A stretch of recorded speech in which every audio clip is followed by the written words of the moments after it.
have shown in the 20th century, now into the 21st century, that preventing cancer is possible. And I think that mind shift, that philosophical shift is really critical.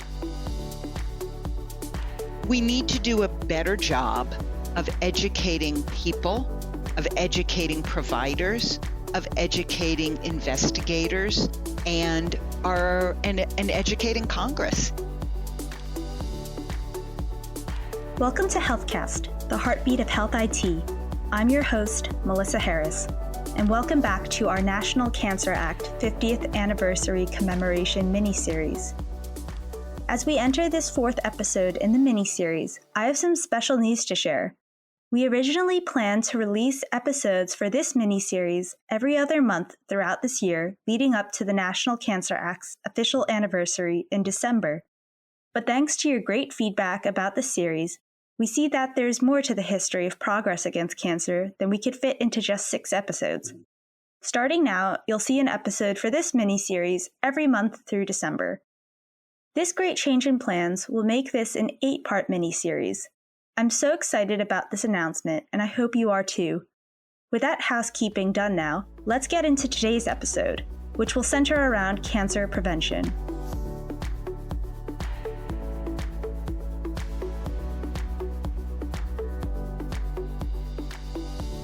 Before we get to cancer prevention, it's important to look at cancer detection first. That is because scientists early on have been able to identify and study the formation of certain cancers, and from there, start to uncover respective causes and prevention practices. Before the National Cancer Act passed in 1971, there were some key discoveries in cancer detection that helped lead the National Cancer Institute toward its work in the cancer prevention space upon the passage of the Act. One of these important scientific breakthroughs in cancer detection and prevention was in the 1920s, when Greek physician Dr. George Papanikolaou discovered that cervical cancer can be detected by examining vaginal cells under a microscope. This research led to the development of a Pap test, which has helped identify and prevent cervical cancer and has since 1951 been recommended as an annual screening that women should receive. In the years leading up to the National Cancer Act, too, there were a number of studies that revealed various carcinogens. Dr. Philip Castle, the director of NCI's Division of Cancer Prevention, will tell us more. In 1962, Rachel Carson published Silent Spring, which was about pesticide use and its effect on the environment, raising interest and awareness that pollutants may cause cancer, and therefore reducing pesticides in the environment will reduce cancer risk. And of course, in 1964, the Surgeon General, Luther Terry, had published a report on the health hazards of cigarette smoking, including it was a cause of lung cancer and laryngeal cancer in men, and probably caused lung cancer in women. So at the time of the National Cancer Act, there was a big focus on identifying external carcinogens. While researchers were starting to identify patterns and causes of cancer around the passage of the National Cancer Act, few studies were looking at factors involved with connecting the dots between detection and prevention. The National Cancer Act gave the resources and support for NCI and scientists in the cancer research field to start bridging those gaps. The Cancer Act, among other things, accelerated research on prevention and screening alongside of diagnosis and treatment of cancer. It focused on the research conversation on prevention as a part of the cancer care continuum. It also increased support for basic research, which was critical to progress all areas of research. It created the nation's Cancer Clinical Trials Network, which led to practice-changing trials for patients in areas of prevention, early detection, symptom management, as well as treatment. As Dr. Castle just noted, all of that underlying research and work around cancer detection and prevention helped uncover many more different factors that contribute to the causes of cancer, as well as new technologies, methods, and practices that can help screen and prevent cancer. Let's start with the causes, which NCI Division of Cancer Prevention Deputy Director Dr. Lori Manasian said is largely around age, genetics, and environmental exposure. We'll start with age. It's just a part of the aging process that one would be at risk for cancer, although we are understanding how cancer develops in ways that can begin to prevent or reduce your risk of cancer even as you age. So environmental, as we said, there's smoking, but we're beginning to learn more about the fact that obesity is linked to certain cancers. Certainly with smoking, it's not just lung cancer and throat cancer. There are multiple cancers. So if you can not ever smoke or quit smoking afterwards or quit using any tobacco-related products, in fact, you will reduce your risk for developing cancer. But it is complicated, and the interactions between different elements that may or may not cause cancer is challenging. So we need good models. We need good preclinical models that will help us understand the basic science of how cancer develops and help us translate that science into work that we can do with people, whether it's taking blood from cancer patients, taking blood from healthy patients so that we can better understand what markers could be available to check for cancer, or if we can, in fact, understand the genetics better as well. And with respect to genetics, in the past 50 years, we've evolved our understanding to the point where we fully acknowledge that cancer is a genetic disease. Not just that one may inherit the risk for developing cancer, but that even as you age, there are changes, genetic changes, as a consequence of just living, being exposed to different things. And those genetic changes, in fact, can lead to cancer. Those genetic changes change the way cells are regulated in the body. And the body's always trying to repair damaged cells. So some patients do have the inability to repair damaged cells appropriately over time. So it gets to be a fairly complex process that we've had to tease out very carefully through our basic science, through the translational science, and then bring that into the clinical studies so that we can understand what a patient's risk is, an individual patient's risk, what kind of interventions, what kinds of things we need to do to reduce the risk so that cancer doesn't develop, or to detect or to identify early cancer and then treat it early as well. The seemingly endless list of causes and complexities behind the emergence of cancer really does make it seem impossible to prevent. But NCI has pushed new discoveries in the prevention space, both in overall preventing cancer from happening and in prevention of severe cancers. Just to give you an idea, in 1970, breast cancer was the leading cause of cancer-related death in women, and colorectal cancer was the second leading for both women and men. And at the time, the primary mode of treatment for these cancers was surgical removal.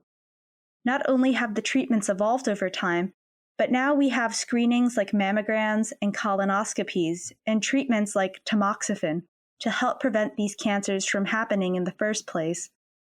Although those are just a couple of examples, the overall target strategies of cancer prevention can be broken down into 3 areas, 2 of which are avoidance and screening and treatment.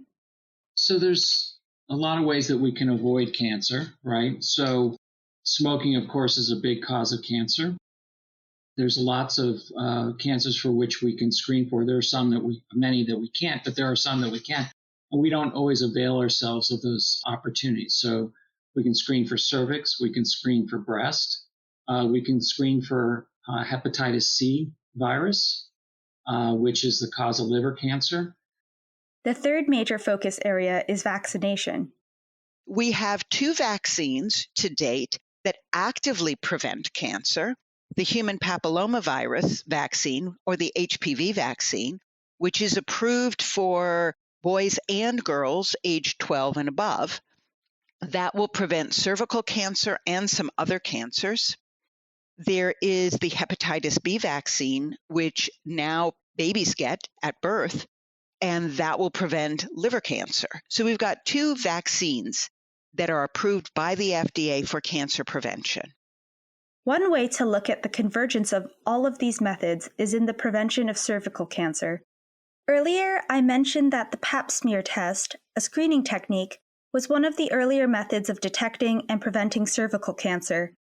However, once NCI understood through the 1990s Guanacaste HPV natural history study that HPV was a major cause of not only cervical cancer, but cancer of the anus, vulva, vagina, and penis, the Institute advanced layers of screening to prevent cervical cancer.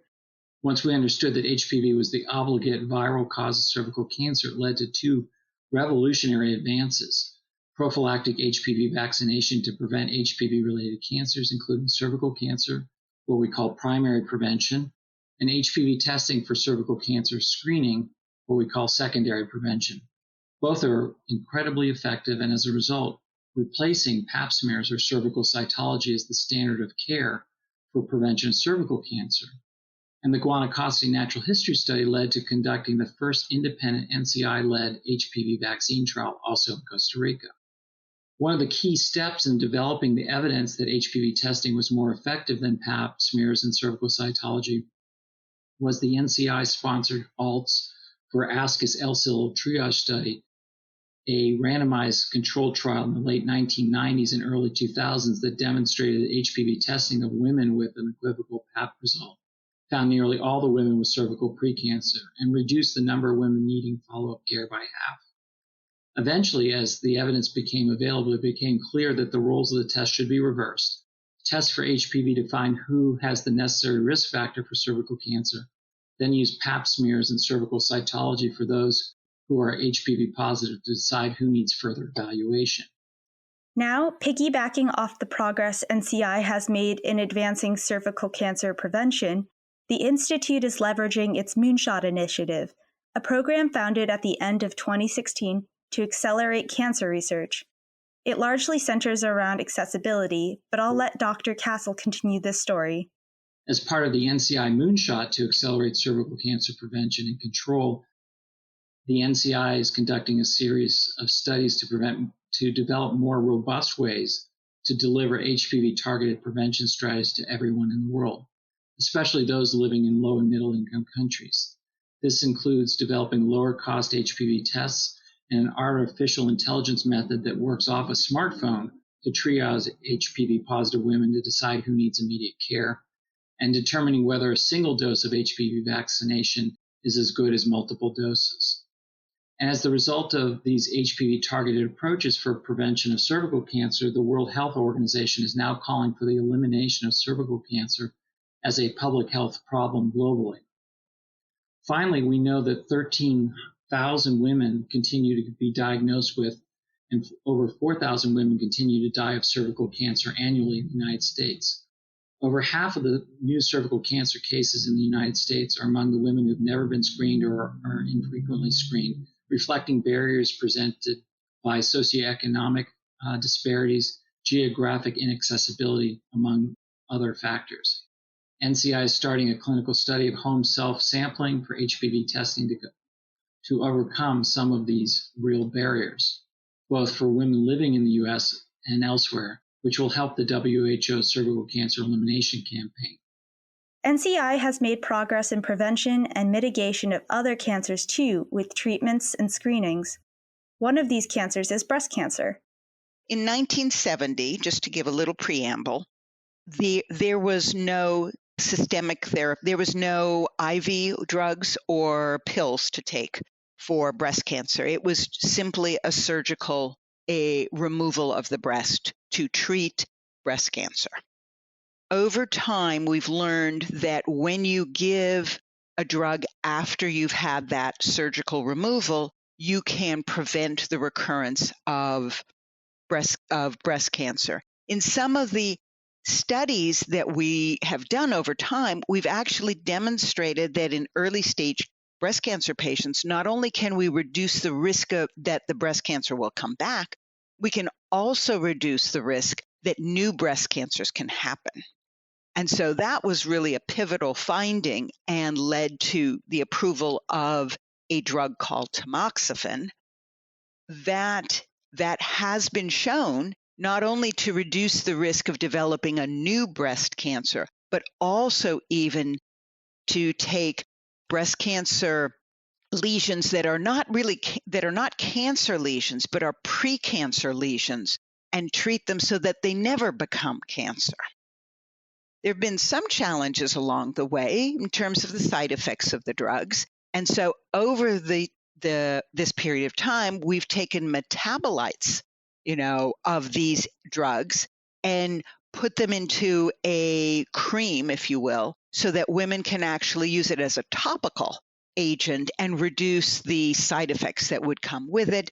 And we're currently doing some studies that will actively explore how effective the topical cream is in reducing the risk of developing breast cancer. So breast cancer has arced over the 50 years from being the leading cause of cancer mortality, the leading cause of cancer death in women, to something that might in fact be preventable with the right interventions.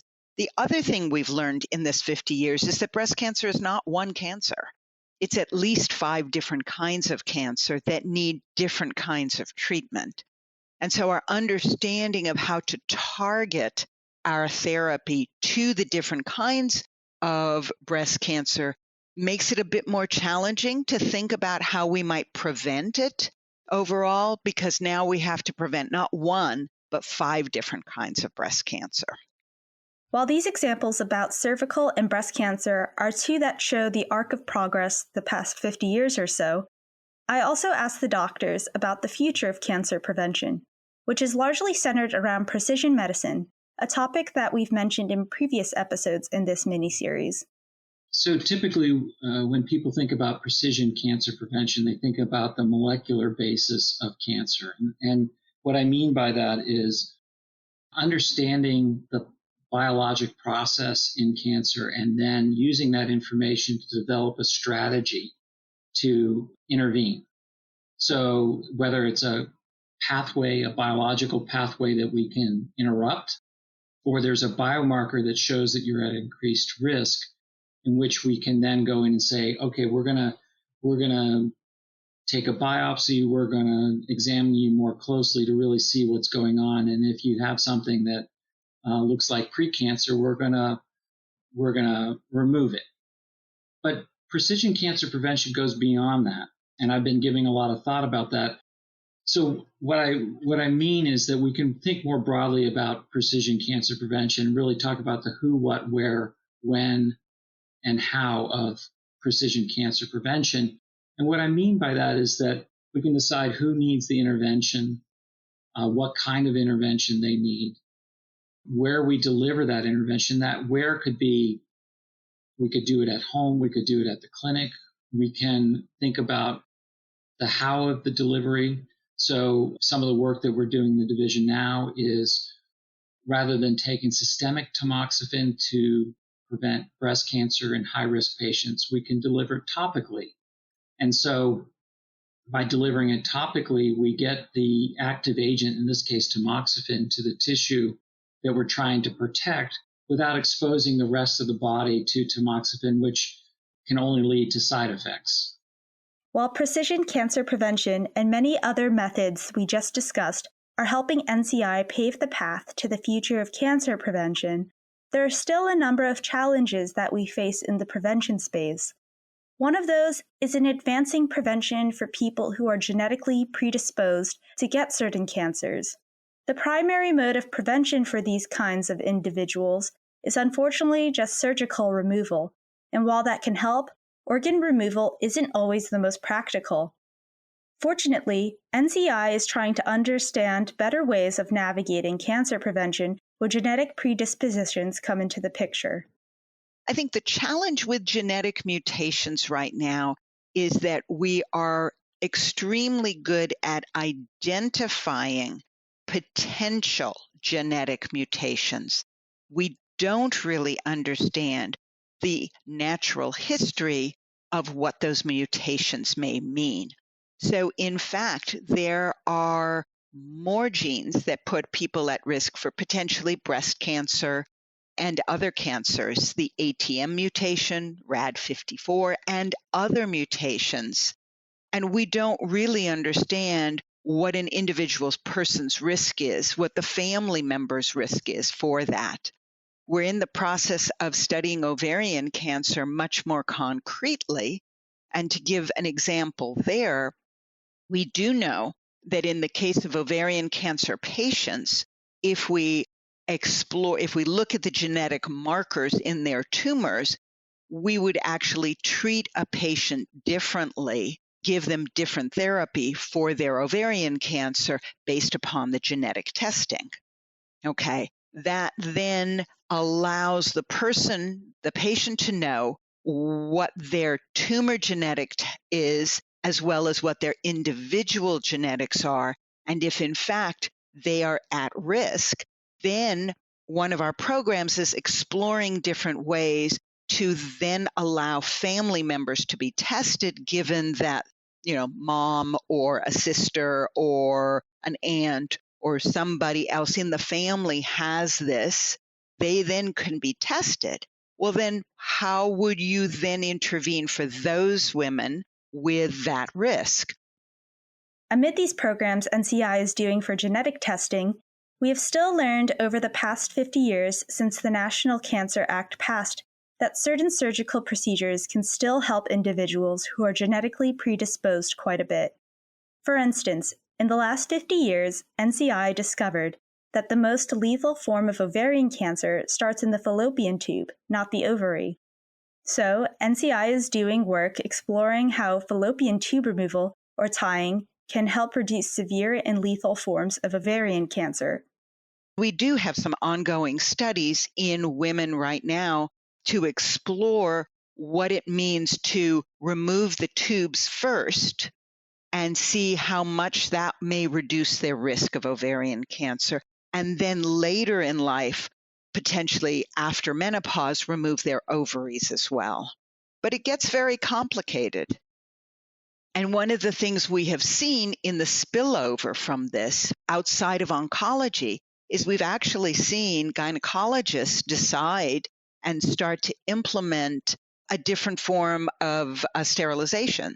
So women who have completed childbirth frequently, up until recently, would have a tubal ligation, which is to say would have the fallopian tubes actually tied so that you don't have that moval between the ovary and the uterus so that you can reduce pregnancy. Given all of the data with ovarian cancer, many of the regular GYNs are now surgically removing the fallopian tube. So it's entirely possible that over the next 20 years, we may see a marked reduction in the lethal form of ovarian cancer because women who are finished with childbirth have their tubes removed. Even as NCI continues to uncover new ways to prevent cancer, one of the biggest barriers to cancer prevention is in lack of awareness and education of both patients and providers. On top of that, a lot of people still struggle to access screenings and treatments that are helpful for getting ahead of cancer. Between these two barriers, many people have not received some known preventative treatment for certain cancers. It's certainly education, not just education of the consumer, it's education of the providers. There is certainly vaccine hesitancy, and we've experienced that quite a bit with the rollout of the COVID vaccines. With regards to screening, there are multiple barriers involved. Again, knowledge and education are critical, both at the provider and the consumer or patient level. But some of it's access issues. You need insurance to get it paid for. Often there are geographical barriers. There are racial, ethnic barriers and cultural barriers that get in the way of doing this. It's very simple things. To go get a screening for anybody, often they're going to have to take time off from work, or they're going to have to find daycare for their child. So it's not so trivial. We have these great prevention strategies, but implementing them and making them available for everybody is going to take some more work. To that end, we are working on strategies in which we can bring the screening to the home of people, like our Last Mile initiative, in which we are working with the FDA and some of the diagnostic companies to get FDA approval for home-based self-collection and HPV testing for cervical cancer screening. So rather than having to come to the clinic, make an appointment, come to the clinic, have a pelvic exam, which no woman enjoys having, we could deliver a self-collection device to their home and they can send it back through the mail or have it delivered to a pickup point like a pharmacy, get the results, and they would only have to come back to the clinic if they tested positive. While science is pushing forward to bring solutions closer to the patient, we can at least address some of the education issues now with a few parting pieces of advice that the doctors have to help you take action to prevent yourself from getting cancer. One of these ways is pretty easy. Know your family history and talk to your family members to learn about it. Know your family history. It's challenging at times. In the 70s, nobody talked about cancer. In fact, my own grandmother refused to acknowledge that one of her children died of cancer.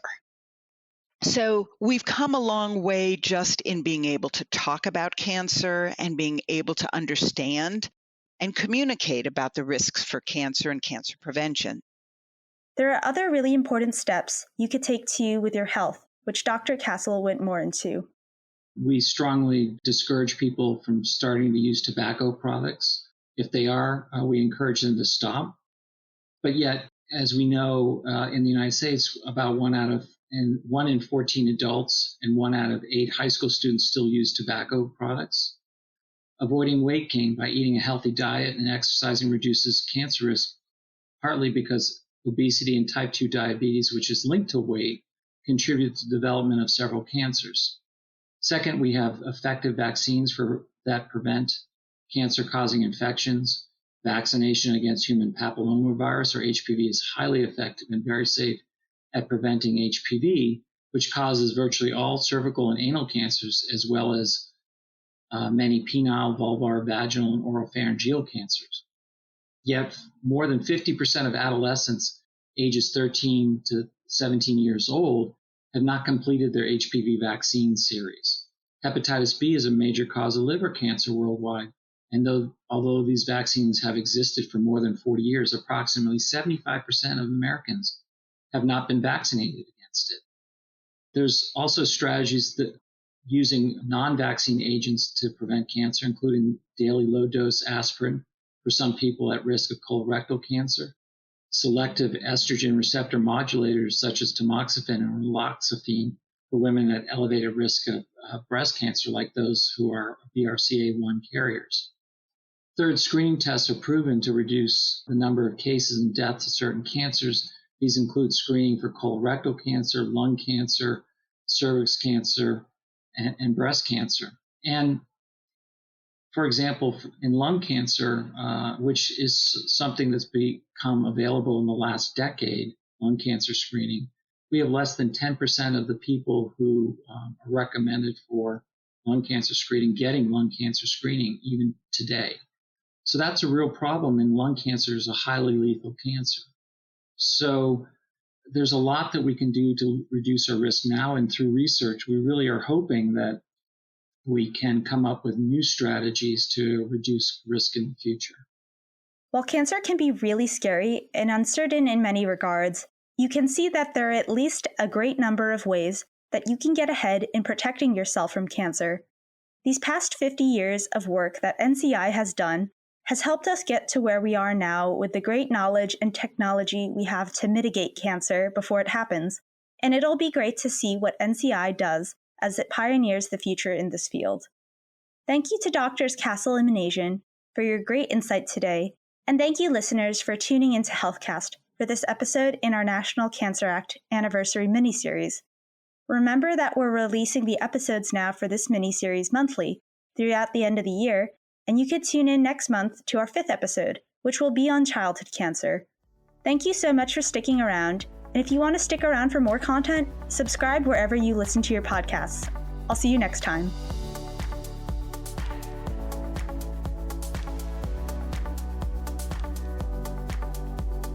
HealthCast is a production of Government CIO Media and Research.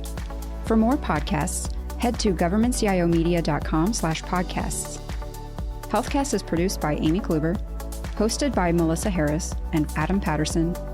If you liked what you heard, let us know by leaving a review in iTunes or wherever you listen to podcasts. Thanks for listening.